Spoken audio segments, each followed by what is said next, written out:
I don't know what we want Sure. to call this. Do you want me to just go with like the Bifrost for now, and then we'll say we can change it later? Sure. So Okay. yeah, do the Bifrost and explain what it stands for and why it's important. Okay.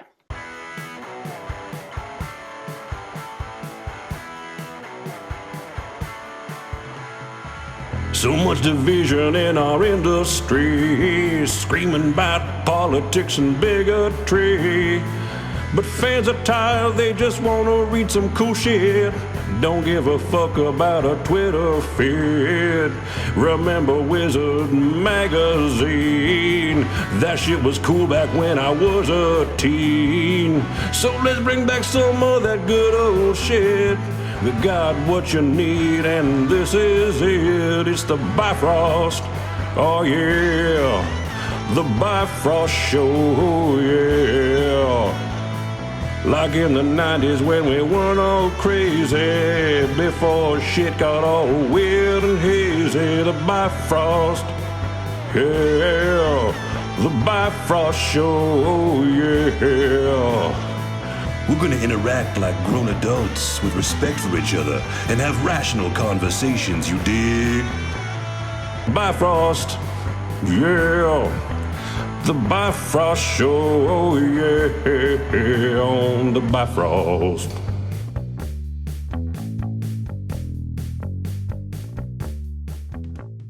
Do you have any who motivates you as far as like a celebrity or artist or writer or actor or whatever, someone who you look up to, who you sort of want to follow their career footsteps in your own way? And it doesn't have to be someone in comics, but who's someone that you read about and you feel very connected to, and you're like, you know what, I think I should be like Al Pacino because of this, this, and that. Is Hmm. there, and obviously it doesn't have to be him, but who is someone on the radar that you always sort of look to sort of base your own career moves off of? That's a great question, Sean. So I You know, should have I checked was ahead of I was thinking time. about that actually. It's funny you bring that up because I was actually thinking about that the other day. I was like, I wonder who do I kind of look up to the most, and who are the people in the industry that I admire or that I'm trying to, have a similar career path or trajectory. And it's so difficult because there's like little bits of like so many people for things that I do admire. Totally. But I would have to Right. say that Mark Miller is Mhm. somebody who I really have admired for so many different reasons for a long time. Mhm. And I look up to him because, number one, obviously he's an amazing writer. But the way that he's got such an incredible business mind. And when you Mhm. talk to him about, the scope of his projects or the way that he's writing his current, Yeah. whatever he's working on, there's so much Mhm. enthusiasm, and I really feel like he has a great business mind for being Yeah. able to see the big picture of where he wants his career to go, and what he's managed to accomplish is incredible. Right. So I really Yeah. feel like he's someone that I kind of look up to a lot. Right. What about you? Right. Who do you Is kind there of look anybody? up to? I think I have like a Frankenstein of a bunch of different people. Like, I'd love I would love to be able to spin and sell like Mark Millar. I'd like to have that punchy punk rock ambiance like Frank Miller. Mhm. I want to have the work ethic of, Todd McFarlane. I want to draw a European style, but I want an American schedule. Mhm. I want yeah, I sort of think pick and choose. There's certain things that some of these people do that I would not do. Don't Mhm. not just because it's not me. Right. But I always sort of look in as a basket to pick and choose from. And even outside of comics, like I think about, Clint Eastwood's whole thing about do one for you and do one for them. And Mhm. one for you is like his art project that might or might not pay well, and then you do one for quote unquote them. You do it for the suits. You do it the tentpole movie that's kind of like the sellout move. Not that I have anything against that, but yeah, I think about that kind of thing a lot, and I think I'm very receptive to new ways of thinking about it and sort of adapting to get better. Right. But I know like I don't want a drinking problem. I don't want to be that asshole at shows that people complain about. Like I know sort of what I want to avoid as Right. well. Yes. Or when I look at Twitter behavior, I'm like, oh, I don't want to be that person either. Right. I think if anything, that's always top of mind too, is for what you don't want to be. You know, there's a certain way about you want to grow your business or you want to grow your reputation or whatever have you, or the way you interact with fans. And that's just kind of, I think, inherent of the person you are, because I don't think that I interact with fans any differently than I do with friends or people that I just meet on the street, you know, people at the grocery store. I think you can tell pretty quickly when you meet someone, be it in comics or outside of comics, the type of person they are. And I feel like that's why, you know, there's certain people in the comic industry that you gravitate towards or don't. And I feel like I end up being with those people or around those people. And you feel like more yourself. Do you know what I mean? Right. Yeah. Yeah. I do. When you go to do you go to shows a lot? Not a lot. Network and all that? I've been to some shows. Okay. It's difficult because I'm in Toronto, so there's the couple around here, but I'm not like located in California or anywhere, you know, where there's a ton going on. So I try to get to what I can. What are you better at that? I know Canadians are naturally modest, but to break that for a second, what do you think that you're better at naturally that some comic book people struggle with? Is it like how to socialize, network, talk to people, how to be genuine, or flat out writing ability? Like, what do you think you excel at? Definitely, I've noticed. Well, that's a great question, first of all, because not many people ask you that. You know, getting into the comic book industry, I did not anticipate that I was going to have to be a public speaker or that I was going to, like, in front of a room full of people. Do you know what I mean? I'm much more comfortable. 100% agree. Yeah, I'm much more comfortable expressing myself when I'm writing something down. As you can tell, like on Twitter or when I'm writing, that's when I feel my most comfortable. You know, when I have to get up and when I had to do my first panel at SDCC, I almost died. There was like 500 people there, and I am so not like having to just speak openly in front of all these people. I was terrified. So getting, you know, over the hump of like having to learn to be more eloquent on your feet and talk, you know, in interviews or things like that. I felt like that was a skill I kind of I still am every day I have to learn to be better at and kind of, you know, test the waters, and that type of thing does not come naturally to me. That's why people joke. They're like, oh, are you going to ever be an actress or something? Like, to me, it is the absolute furthest thing I would ever want to do. So no. Well, you do well. You make it well. Yeah, for me, like what you described is sort of like selling yourself, selling your words, your ideas. And it involves being, you know, honest and making real contact with people, being genuine, especially in the age of, you know, Twitter. Being genuine is really hard for a lot of people, especially people in comics, because we spend a lot of times alone in our studios. A lot of us are on the spectrum, I'm sure. So finding someone that can be well-spoken and be genuine and sort of read the room and sell themselves is some of the skills that they just don't teach in creative, or at least in art school, you know? Yeah, I agree. I think you're very good at those things. I think those are all things that I definitely have to work on and get more comfortable with. So, you know, doing things like this, I mean, just talking to you, getting out of my head a little bit when you're like you said, we're kind of in these creative spaces all day inside in your own house where you're not really like having to interact with people. And then all of a sudden, if you go to a show, it's kind of a shock because all of a sudden there's all these people that want to talk to you and they want pictures and you autographs and you're talking at panels and it's so social. And it's kind of a shock to my system anyway, because I'm so the opposite during the day. It's just, you know, I'm by myself or whatever at home and there's a couple of people around, but it's not like the same as being in a con. But I do love meeting fans and friends and, you know, especially networking and meeting people in the industry is so much fun.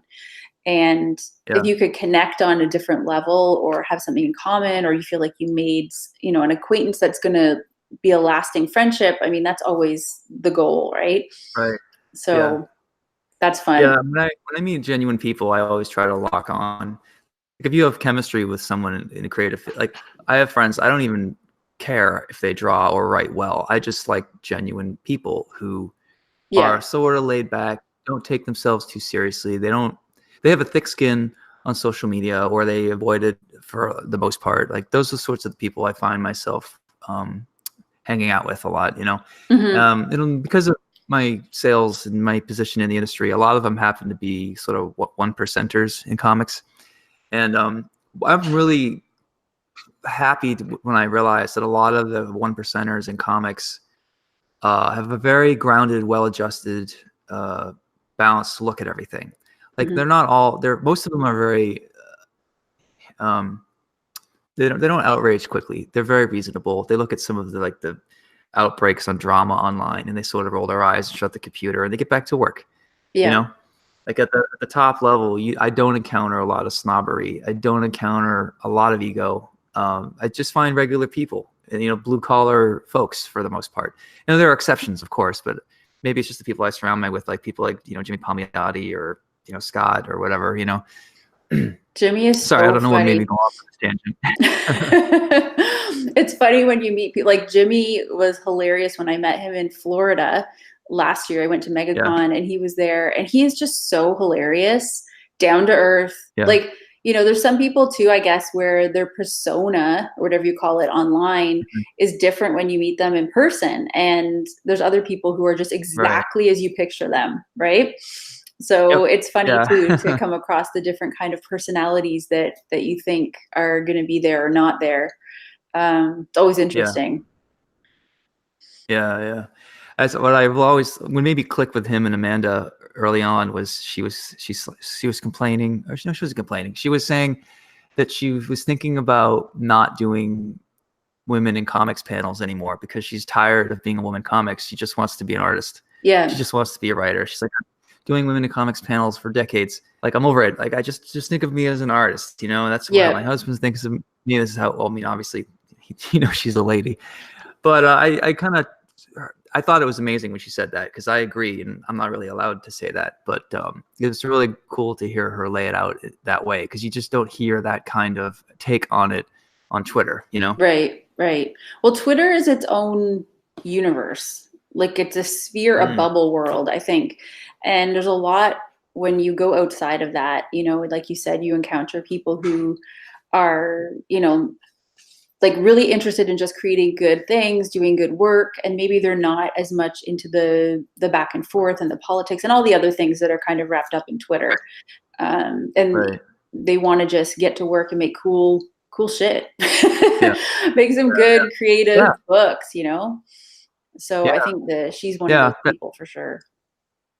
Yeah, that's the mantra that I keep coming back to. And I think when you and I spoke on the phone the other day, I might have said this because I repeat myself a lot. I said, you know, the good news is the rules have never changed. Good sales, talent, being good to your readers, being on time, those are still the things that count. You know, Twitter seems like it matters, but you could argue it really doesn't. And I mean, I'm just as likely as you or anybody else to let a Twitter thing affect me more than it should. You know, we're not impervious to that, of course. Yeah. But it's always nice to sort of keep in mind that, listen, the rules now are the same that they were in the 80s, in the 70s, 60s. Quality still counts. Being good to people, being humble, all that stuff still counts. The rules are the same, you know? Yes, definitely does.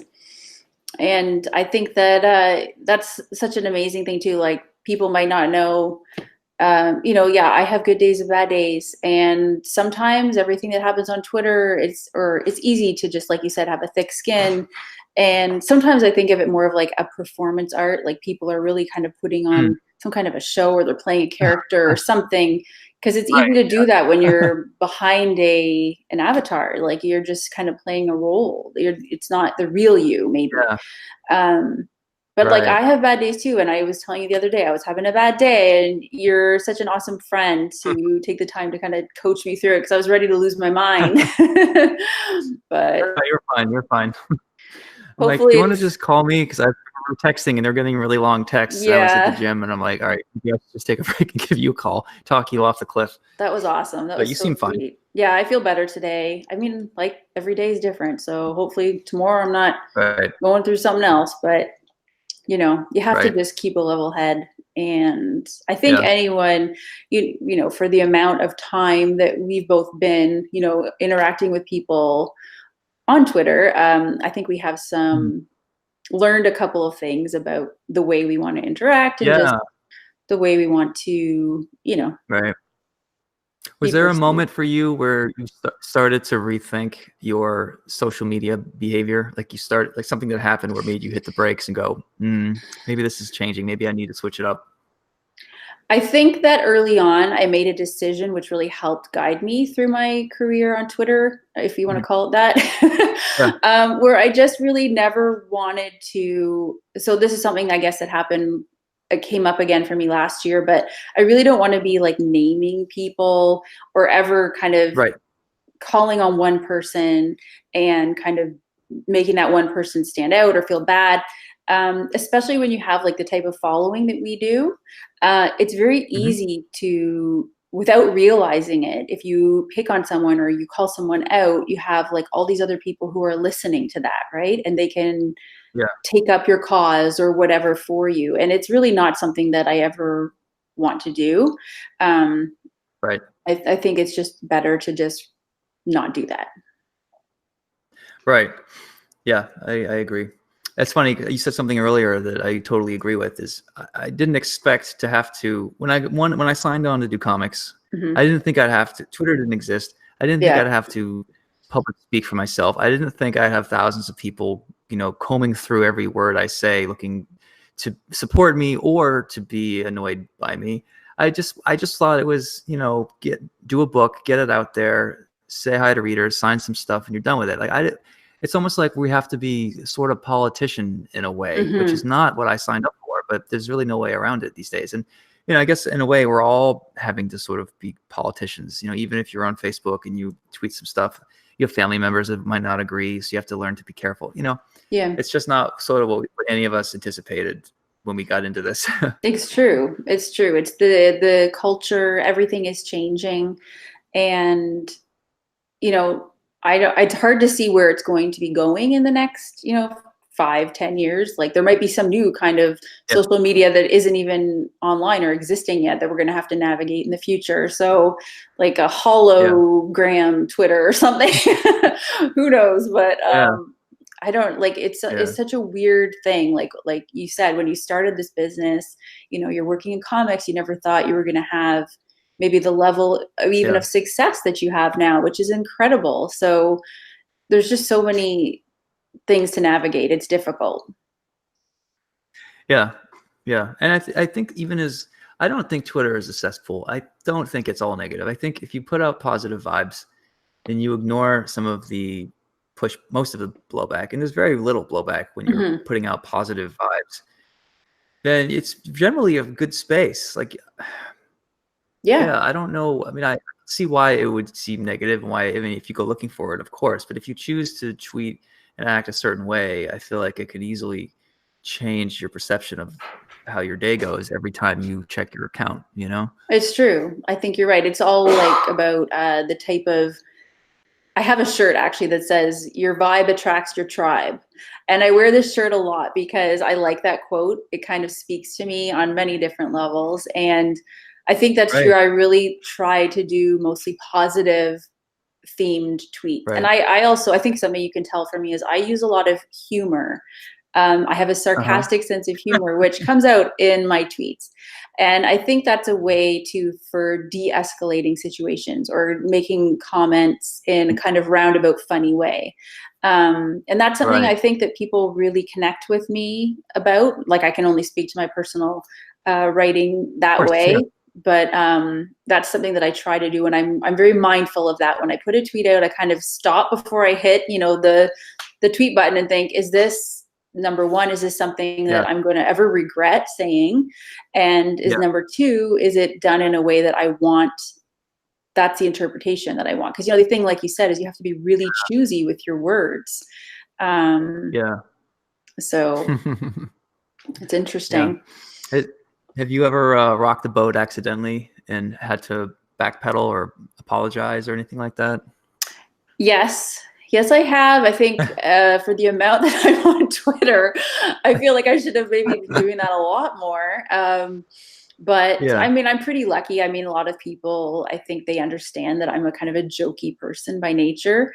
And, if I try not to poke fun A lot of the times everything that I do is kind of in jest, and I think that that's just part of my character.